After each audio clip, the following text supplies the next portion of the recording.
This is Fox 8 Overtime, sponsored by Lexus. On a Tuesday, of course, we always put in a little overtime, and sometimes we make our guests put in some OT as well. Welcome to Fox 8 Overtime. I'm Juan Kincaid, Garland Gillen, and a face you know. We think you love him. We love him. You think? We think. Jeff Duncan from The Athletic. Nice to have you back with us, man. Thanks for having me back. I'm surprised, but here I am. Yeah, I mean, of course we love him, Juan. He's coming here, you know? He's coming here on a Tuesday. I got to bust him. I haven't seen him while he's always on vacation. First of all, you guys ready for some real football? We're ready for real football. I'm tired of the preseason, the dress rehearsals. Let's get it on. Yeah, no doubt. All right, let's get right to the big boy. Plenty to get to tonight, beginning with the Saints and a tale of two quarterbacks. The LSU Tigers, no QB issues, and because of that, extremely high expectations in Baton Rouge. And college football as a whole in the state of Louisiana should be exceptional this season. We'll go down the list as well. But let's begin with the Black and Gold, who are now 2 days removed from their preseason win against the Chargers. And the one thing that really stood out from that game, the night and day play of the two backup quarterbacks, Teddy Bridgewater, Taysom Hill. The latter was the backup to the former, and it was Hill outshining Bridgewater in game number 2. How much should we read into this battle to be Drew Brees' backup based on these first two performances, especially the second one? Well, look, I don't think you can overreact to one preseason game. If you remember, a year ago about this time, everyone was throwing Taysom Hill under the bus because he had 4 turnovers against the Arizona Cardinals. And then next week he came out and played extremely well, and everything was great again. I think the same thing should be applied to this performance by Teddy Bridgewater. He was not feeling well. Everybody knows that now. And Taysom Hill, though, played tremendously, and I think people should read into that it's an encouraging sign. He's developing. He's becoming a better passer, and you can hear it when Sean Payton talks. I mean, he's very, very excited about the development of Taysom Hill, but I don't think it should be discouraging with what we saw from Teddy Bridgewater. The most impressed I was finding out later on that Austin Carr was like either the 4th or 5th option on that read, on that touchdown pass. He went all the way down to that, I mean, that definitely shows that Taysom Hill is starting to progress faster in this offense there, because usually maybe one read, second read, and he's out. He's running. He's not just a run-first guy now. He's reading the different options he has. Now, Teddy had a great game last week. So not great, a good game against the Vikings last week. So you can't have a lights-out performance every week. But they've had, you know, their ups and downs, Taysom and Teddy. So I wouldn't read too much into 2 preseason games. And I don't think anybody's questioning Teddy's toughness. The guy plays sick. No one knew about it until the game was over. What else did we learn, Garland, about Teddy Bridgewater from that night, even though he played under the weather? And well, they pointed out after the game, Sean did, that the reason that Teddy played that many snaps is because Drew wasn't going to play. You know, so they've already decided beforehand Drew wasn't going to play. So Teddy had to run out there and play. And he said after the game, he owned up to it. He's like, I'm not using that as an excuse. A lot of players in the NFL play with a lot more bigger injuries than just being sick. Well, look, I think what we learned is that Teddy Bridgewater is accountable. I mean, he handled that with a lot of class. It would have been easy for him to make an excuse in that situation. He didn't do it, and I think that wins over not only some of the fan base, but also I think the locker room. What do we learn about Taysom? And perhaps what I'm thinking is his best performance as strictly a quarterback since he's been with the Saints. Agree with that? Oh, I don't think there's any doubt. I think more than anything, you learn just what kind of competitor he is. He came into a game when the Saints were kind of out of it. They were down 17-3. He leads the team on 3 scoring drives in the last 4 drives they had. They would have been 4 for 4 if the young rookie wouldn't have fumbled away a ball inside the red zone. So we saw that he was going to compete regardless of the circumstances, regardless of a half-filled stadium in a meaningless, supposedly meaningless preseason game. He was still out there to win the game, and that kind of competitiveness, I think, breeds a lot of confidence in his teammates. It excites his teammates, and it's the same thing the Saints saw from him when he was in Green Bay, and one of the reasons why they went out and got him. And Jeff, you asked Coach Payton after the game, did you put any stock in that performance? He's like, yes, I did. You know, that's a 4th quarter comeback, a second-half comeback. So you like to see that. You don't want to see him dog it out there. I know a lot of people dealt with it on Facebook and Twitter, are really excited about what Taysom did. But once the season starts, he's going back to the Swiss Army knife. He's not going to be, he might throw the ball a couple of times, but this is encouraging for the future, okay? Because obviously we don't know what number 9 is going to do this offseason. So at least you got Taysom, and you got to see if you're going to re-sign Teddy. But this is encouraging going into the future for the Black and Gold. Because Drew, even though people might think this, he's not going to be here forever, ever. Yeah. He might be here a few more years. It might be. You know, but he's not going to be here forever. And Taysom is a lot younger, so sooner or later, Taysom Hill might get that shot in the black and gold. I think one of the things that most impressed me, hearing Taysom talk about it at the end of the game, was that at the halftime speech Sean Payton gave the team, he was really fired up and kind of mad at how the first team offense was playing. Yep. Taysom kind of took that responsibility, saying, look, this is on me. That shows kind of a bit of a growth that we hadn't seen in him from last year to this year, but it kind of shows how far he's come as a quarterback, not just physically, but mentally, that he can take the onus and say, you know what, I've got to be the one to lead this team out of what we're doing in the first half. Well, I think the other thing fans should take away from this is the Saints are in good hands right now at quarterback. Yeah. It's probably the best depth chart they've had ever in the quarterback room. The only one I would compare it to was back in 2000 when they had Jeff Blake, Jake Delhomme, and Aaron Brooks. Yeah. 3 really quality starting level players. But the Saints right now are as deep as any team in the league at the most important position in the league. And we know Drew Brees, legendary durability, he's missed 1 game in 13 years, knock on wood. If something did happen to Drew, you'd feel good about either Bridgewater or Hill coming in the game, I think. It seems to me that the big salary that Teddy commands, the $7 million this year, will almost guarantee that he's going to be the backup to Brees. You're not going to pay a backup that much money and make him the 3rd string. Agree with that? Yeah, no doubt. And if you need Taysom in a lot of other positions this year, correct. So he's definitely going to be Taysom's definitely going to be the 3rd string emergency quarterback on Sundays. There, you need Taysom playing wide receiver. You need him playing on special teams. There's a lot more that's needed in him right now. Maybe in the offseason, if Drew doesn't come back, they can figure out who's going to fill in some of these roles with Taysom Hill. Not all of them, obviously, but at least on special teams, because Taysom does want to do something more in the future. And I think when the Saints traded for Teddy Bridgewater, a lot of people misread that as a lack of confidence in Taysom Hill, when actually it was the exact opposite. The Saints were still extremely confident in Taysom Hill. They wanted him on the field in all these different roles, like Garland said, but they knew they couldn't have him in that role and him be the backup too, so they needed to get a backup. Clearly, Teddy Bridgewater's the backup, but that's because they want Taysom Hill to be the gadget guy. But based on the way Taysom played in the 2nd game and how he's looking like a better quarterback from this time last year, it would seem to me that there's going to come a time, and it may be sooner rather than later, that contract talks between him and the Saints are going to come up, and he's going to say, look, I'd like to focus on becoming a quarterback and not the Swiss Army knife. I know everything else I do will get me on the field quicker, but this is what I really want to do. Do you see that conversation coming up soon? It's not going to come up while Drew Brees is here. Of course not. When Drew Brees leaves, I think all bets are off and it becomes an open competition. And if Teddy Bridgewater and his agents want it to be here, there'll be an open competition. But until Drew Brees is here, this is going to continue to be the same roles. Now, does Teddy Bridgewater come back to that? He's only on a 1-year deal. So does he come back and try to be a backup again? His clock's ticking as well. Who's the most attractive future starting quarterback right now, Bridgewater or Taysom? I will say this also, and I think it might have been Jeff's one of his columns recently. Teddy and Taysom are playing in Drew Brees' offense. This offense is for him. So next year, if Taysom's and Teddy's in this offense, I think this could be a totally different offense, more gauged to what Teddy can do. So I'm not giving up on Teddy, especially if if this offseason, if Drew, they win a Super Bowl or something and he retires, they're going to have to build this offense possibly around Teddy, and it's going to be totally different looking, I would think. Yes, I agree with that. I mean, either player will be in a completely different offense than what they're playing right now. So just throw that out the window. Everyone harps on Taysom Hill's accuracy or lack thereof. That's not his strength, and it's not going to be his strength going forward. It's going to be what we saw. Play breaks down. Yeah. No, I mean, he scrambled 23 yards against the Chargers, and that play, he made 5 defenders miss on that play. That's special, and the Saints see that. Do you buy the Steve Young comparisons? Yes, of course. Yeah. Okay. I mean, Steve Young did not. We're talking early Steve Young, too. Everybody's got to realize that. Steve Young did not start for the 49ers till he was 30 years old. He didn't win a Super Bowl. He was following a pretty good quarterback, too. I know, but that's Sean Payton's point, is that he developed later. And you know, the Mormon players at BYU are older because they usually go 2 years on a mission. So I think a lot of people's concerns that Taysom Hill's 29 are unfounded because we saw what happened with Steve Young. All right, we'll leave it there. This whole Taysom and Steve Young thing is going to continue to explode if he continues to play the way he is. All right, coming up on Overtime, the expectations being put on LSU this season are enormous, but are they warranted? We'll discuss that next. And Saints fans who want to see their team spirit on television can head to the Final Play app to submit a picture. Just click the menu, scroll down to submit your Saints pick page, and from there, just follow the directions. Tune in throughout the season to see your Who Dat passion on display.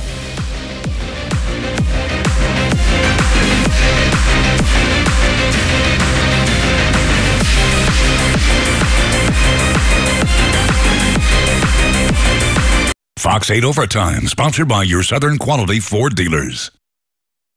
You're watching Fox 8 Overtime, sponsored by Lexus. All right, welcome back into Overtime. We're going to switch gears and talk about LSU football. The Tigers will begin the season with their highest ranking since 2016. The AP poll has them 6th, and their expectations that if things go as expected, LSU could squeeze into the Final Four and play for a national championship. That's a ways off. And the Tigers will open the season August 31st against Georgia Southern. Are you guys buying the hype that LSU is the 6th best team in the country, Garland? Right now, yes. Okay. But You're a voter, aren't you? Yes, I am a voter, and I had them 5th. That's why I came to you first. I will say this, though. Where'd you have them ranked? I had them 5th, actually. Okay, you had them higher? Yeah, okay. Yeah, I actually had them 1 spot higher. But I will say this. There is one concern that is starting to push itself forward during training camp, and that's the offensive line depth. Okay. That is getting really scary for them, because I thought that Cardell Thomas was going to be a part of this offensive line. He's probably out for the season now with an injury. Luckily, Chase and Hines came back to practice today.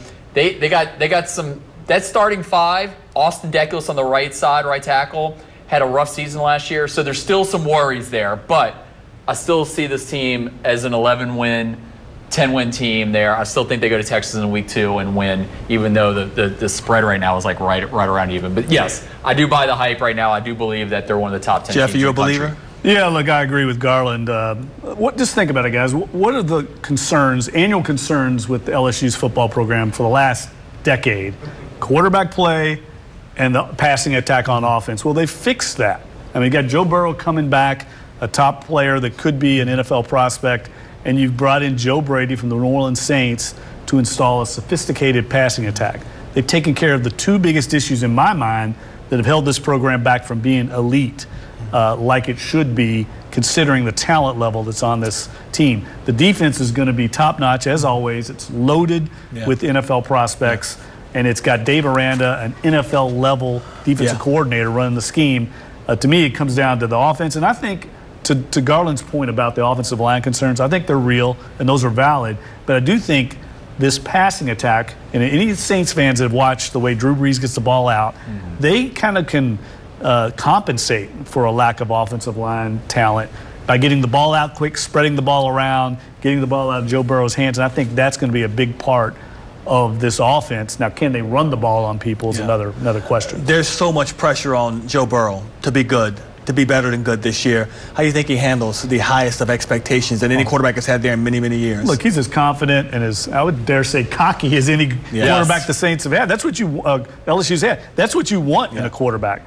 Joe Cool is not going to, I think, cower to the expectations. He's the kind of guy, I think, that embraces them, and I think he's going to have a really big year because I think they finally have a quarterback-friendly offense to make him productive. Do you think it was hard for Coach Orgeron to let go of the ground and pound mentality, G? No, he had to change something. He's losing the recruiting battles right now.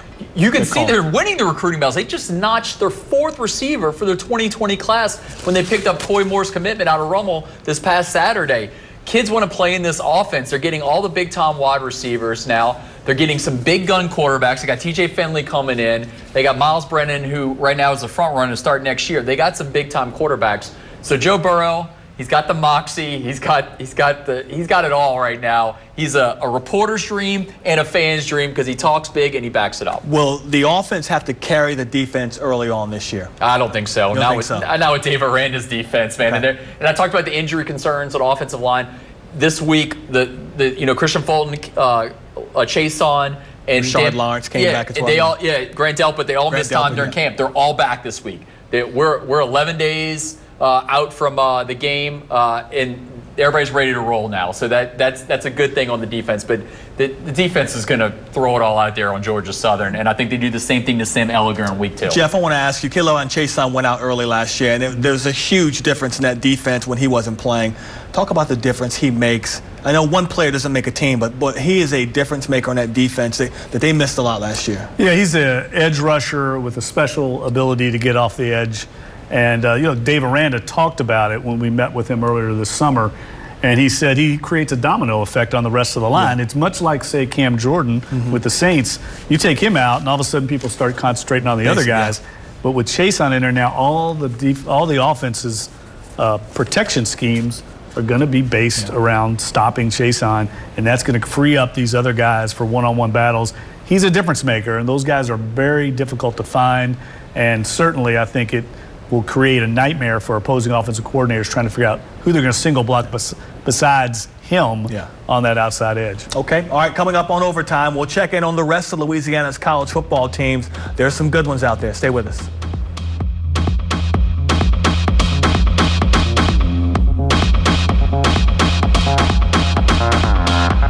You're watching Fox 8 Overtime, sponsored by Lexus.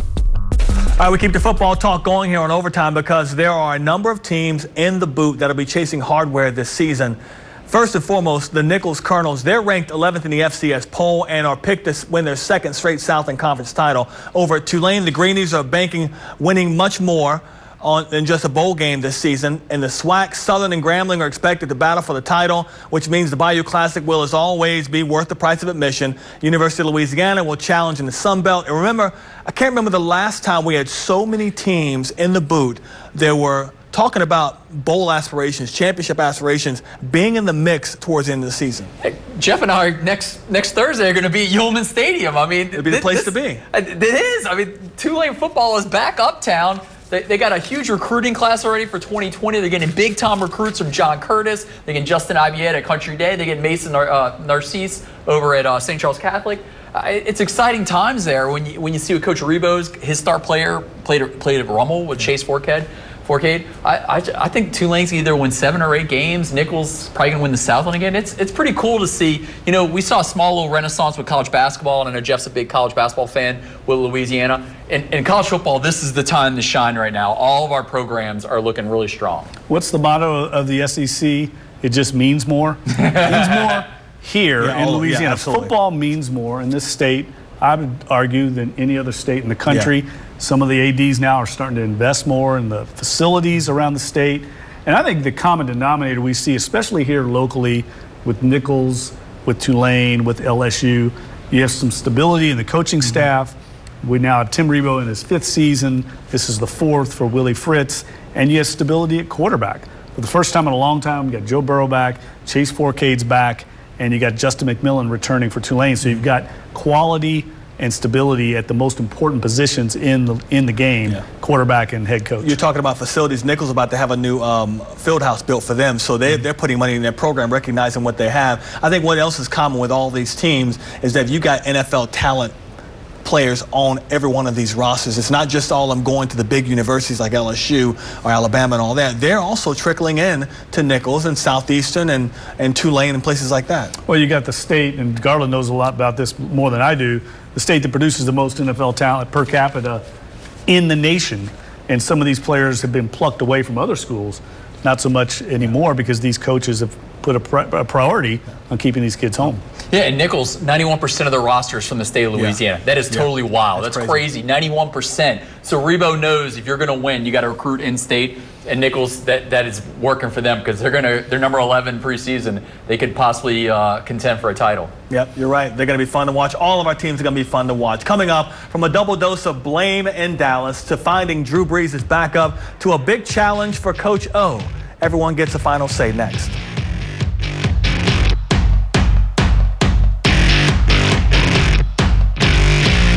You're watching Fox 8 Overtime, sponsored by Lexus. We're on the home stretch here of Overtime, and that means time for everyone's favorite segment, our final say. G-Man Garland leads us off. The Dallas Cowboys are only 19 days away from their opener against the Giants, and one of their key pieces on offense still hasn't reported to camp. Ezekiel Elliott is a holdout. with not 1 but 2 years left on his rookie contract. Zeke is in Cabo until the situation gets resolved. To stoke the negotiation flames, Cowboys owner Jerry Jones dropped a Zeke who when asked about the running back. The owner was joking, but Elliott and his agent weren't laughing. They said it was disrespectful. Well, you know what else is disrespectful? Not showing up to your job, especially with 2 years left on his contract. I think both sides just need to get thicker skin. It's all in a negotiation in the end. A lot of the speculation at Saints camp this preseason has been on backup quarterbacks Teddy Bridgewater and Taysom Hill. We just talked about him, as a matter of fact. Inquiring minds want to know, who is the heir apparent to Drew Brees? And the curiosity is understandable. Quarterback's the most important position on the field, and Bridgewater and Hill are intriguing talents. But the truth is, no one knows who Brees' successor is or will be. Right now, I'd say that speculation is premature. From everything that I've been able to gather, Brees isn't ready to hang up his cleats at all. He's excited about the 2019 season and desperately wants to win another championship. He's not thinking about retirement. He's thinking about the Rams and the Falcons and the Texans. And on the field, Brees is as good as he's ever been. At age 39, he had the best season of his career last year and came within one bad call of leading the Saints to the Super Bowl. There's no reason to think he can't take them all the way this year at age 40. Brees once said he'd like to play until he's 45, and with the way he trains and takes care of himself, I believe it's a viable possibility for him. If anyone can do it, number 9 can. I learned long ago, don't doubt Drew. I think you're right. My final say is on what LSU's #1 goal should be for this college football season: beating Nick Saban.